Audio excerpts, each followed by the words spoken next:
Afin de conseiller au mieux les agriculteurs, il est important de connaître le niveau de résistance des ravageurs aux insecticides. Tout d'abord, il faut capturer au filet fauchoir des gros altises dans une parcelle de colza ou dans un champ de moutarde à proximité.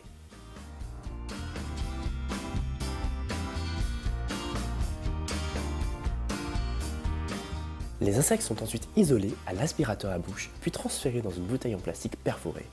On ajoute un papier absorbant sec dans la bouteille qui sera fermé non hermétiquement grâce à de la gaze ou un bouchon perforé. Une fiche de capture est remplie et ajoutée au colis qui sera envoyé en express au laboratoire de Grignon. Les envois doivent se faire en début de semaine et un mail doit être envoyé pour prévenir le laboratoire.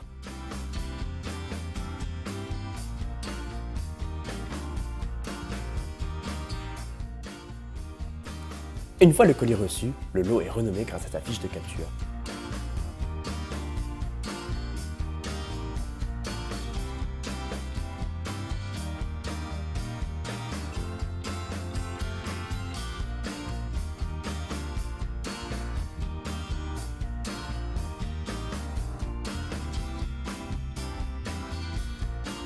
Puis, les insectes, encore en grande forme, sont sélectionnés pour les tests suivants en exploitant leur attirance pour la lumière.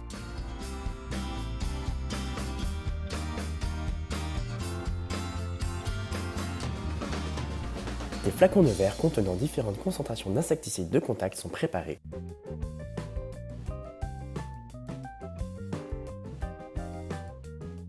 Il faudra faire évaporer le solvant des insecticides présents dans les flacons avant de pouvoir débuter le test.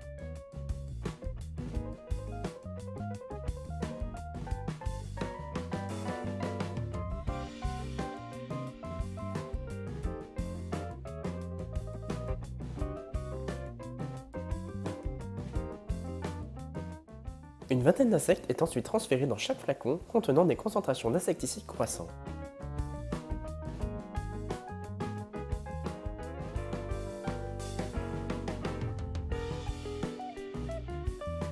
Les flacons sont ensuite incubés à température et luminosité contrôlée.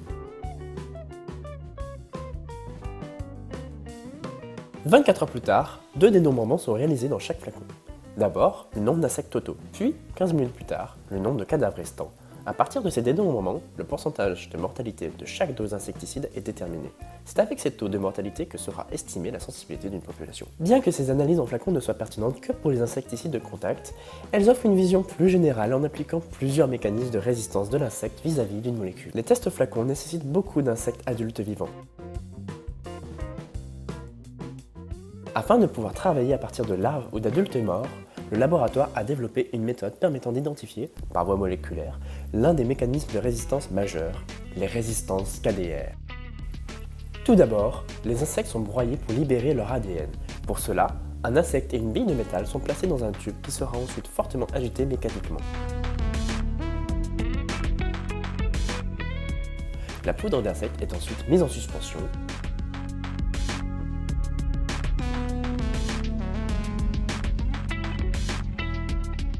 Puis est mélangé à une enzyme de PCR et des marqueurs du gène canal sodium impliqué dans les résistances KDR.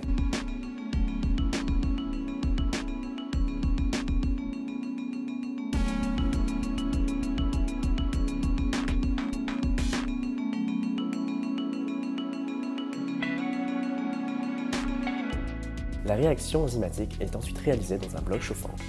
Une fois la réaction finie, la qualité des échantillons d'ADN est vérifiée. Puis, ils sont envoyés à une plateforme qui lit la séquence amplifiée pour chaque individu testé.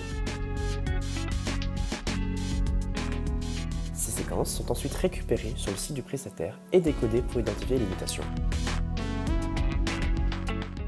Une fois ces résultats analysés, on peut discriminer des populations d'insectes selon la proportion d'individus mutés.